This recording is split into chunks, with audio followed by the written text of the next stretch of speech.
EA just released the new UCL Road to the Finals event. Let's take a look at it.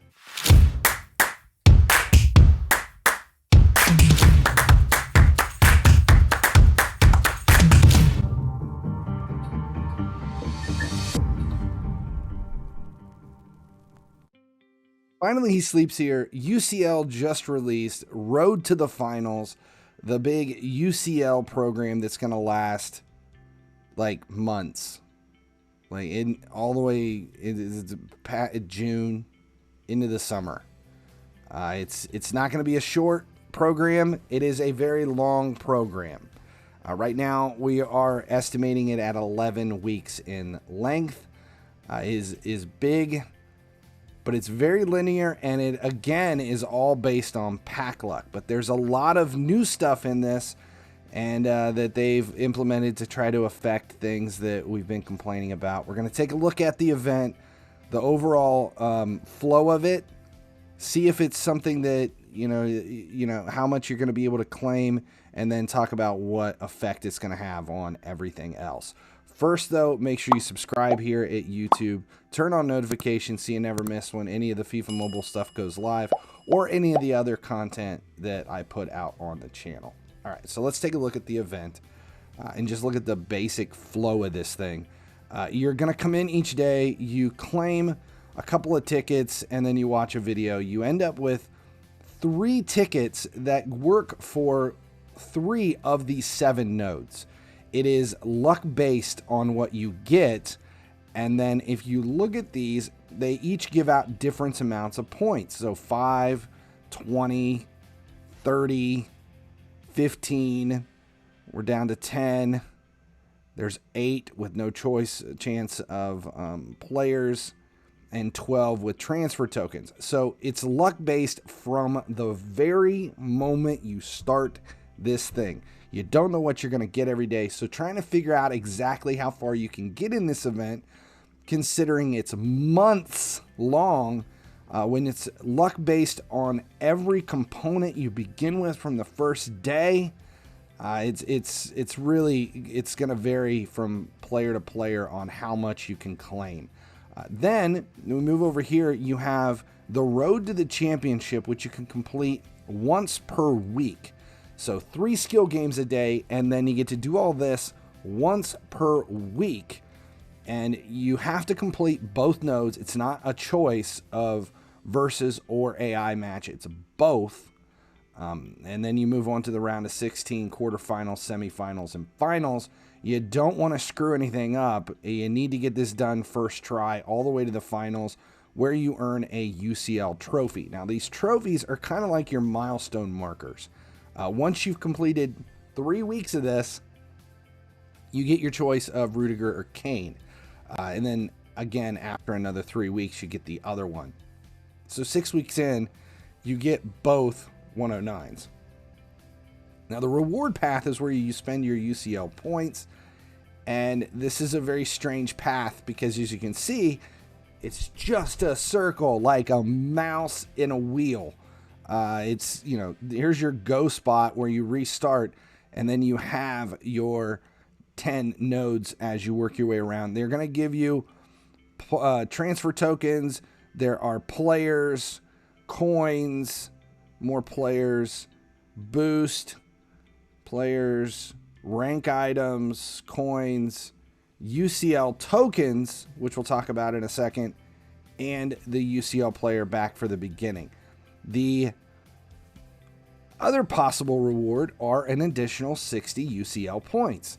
If you look at the luck opportunity here, it's 5%. So 1 in 20 on these nodes is going to allow you to skip through to the next node. Again, luck based. You don't know how many UCL points you're going to come into this because it's luck based on tab 1. Then it's here luck based on whether or not you can get extra tabs. Do you understand where the problem is figuring out how much you can get? Now, these milestones are based on these UCL tokens that you receive for going through the path. The more of them you get, the farther down this milestone you can get. There are 10 nodes total, and it comes down to Coleman here on node 9. which is one of the icons for the event. Now, these things are all non-auctionable. They cannot be traded. None of this stuff you can pick up in the market. You can only get it here through this. Now, all of the players that you receive here in the rewards are all non-auctionable. Anything you're claiming in the event itself is non-auctionable. You cannot put these in the market. You cannot buy them in the market. You move on to the player exchange. Now, this is where things get, I'm going to say, interesting. You start out in the first one where you're going to exchange 101s and 102s for a 103 player. Here, I'll switch this to the other side so you can see it. It is, you're required to swap out, how many is it? I think it's 8. Yeah, 8 101 or 102s gives you a 103. And then the same thing, the 103s, you need 6 103 to 105s to get a 106. And you keep moving forward, stepping them up all the way to the prime icon 112s. These are only, you can only use event players. Most of them are non-tradable, so you can't buy those event players in the market. But the exchange that you get, the players that you get back from the exchanges are auctionable. So the only node that's going to give you problems as far as starting the path is the first node, because players that are available for these exchanges for everything beyond the first node are in the market. Now, here's the rub. Because the values on all this starts from top down, it is not cost effective, and it most likely never will be, to buy players in the market to do the exchanges, because the player value for the number of players required for the exchange is always going to be more coins spent than the reward you get for the next node, which means, depending upon what you want, it's almost always going to be cheaper to buy in the market your end result rather than the components to get you to the exchange. That said, all this is doing is it's created a place in the event to get rid of the players that you can't sell because you're not allowed to sell them, they're non-tradable, and to exchange them for players that you can't sell because nobody wants them and they're not worth the value necessary to move to the next node. So it's interesting. It's not going to help anything, but it's interesting. The other component to this is the road to the finals. So if you look at these players, you can see that there's a slight different animation on this stuff. So if we look at Rodrigo compared to Ramos, Rodrigo has these like confetti that rises and falls on his animation. He is a road to the final player. Now, these are interesting because the road to the final players, the ones with this specific animation, can receive an OVR bump each time their team makes it to the next stage of the UEFA Champions League. They can go up from 106 to 107 to 108, depending upon how far they go all the way to the finals. Those are the interesting players. They are non-auctionable that you receive here in it. But that's the animation that you're looking for. Those are the players that are interesting as far as this event goes. In addition to all this, we have a challenge mode, which is exactly the same thing as Team of the Year's challenge mode. It is no different. It is just rebranded. 56 tokens. You get to play it 3 times a week. Exact same thing. Nothing has changed there, so it is exactly what we had before. If you go to the store in the UCL tab, this is where you buy, you spend FIFA points and some gems to earn the players in the event that are auctionable. So if we look at this, there are players here that are auctionable as part of this program. Now, again, like everything else, they're only worth what their next level of the exchange is. So the values here is not worth doing it. You do have a free pack every day, but what we also have are Europa League free packs each day and UCL packs each day. They're free.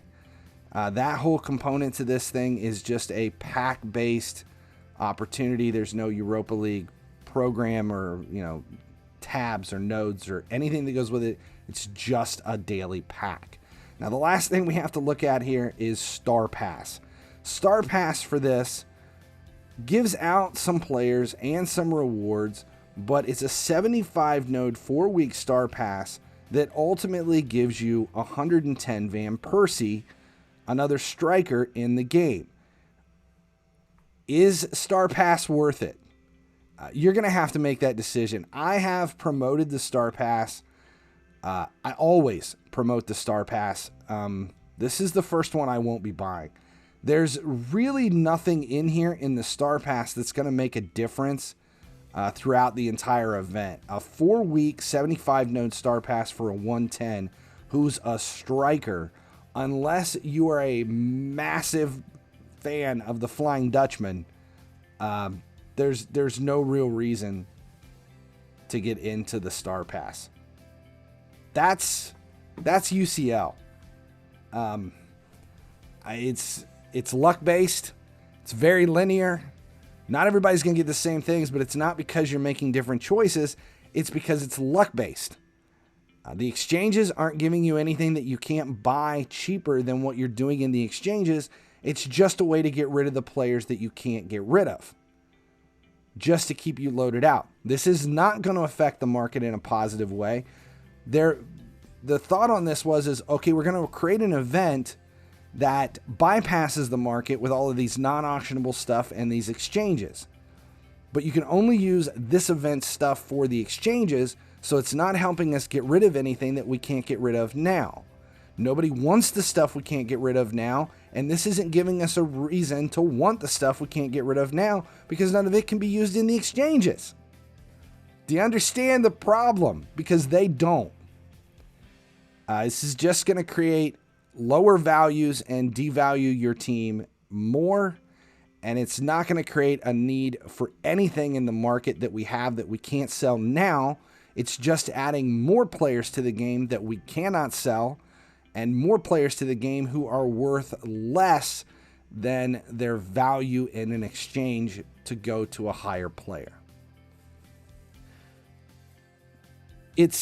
They took the worst component to the last two events, which was the length, and the linear function that we hated of the last two, and then they added a few other elements, and then they combined it all together. Generally, when you take little things that you don't like and you put them together, it makes something bigger that, guess what, you still don't like. That's the UCL program. We're stuck with it through June. Now, the other thing that I do have to mention is there are mini events coming. They're mini events. In the history of FIFA Mobile 23, this entire season, the mini events have never been anything to write home about. They've always been like, meh, compared to the big programs that we have. But now we're in a stage where we're hoping that the mini events can give us something to bite into, because this is another major program that is going to be boring within a week. They have to fix something. Something has to change, and this isn't what it is. And giving us an image of a whole bunch of icons of programs that are works in progress doesn't tell us shit. Let them know, because we are. You have to too. I'm finally He Sleeps. Thanks a lot for watching. As long as you guys keep watching, I will keep making videos.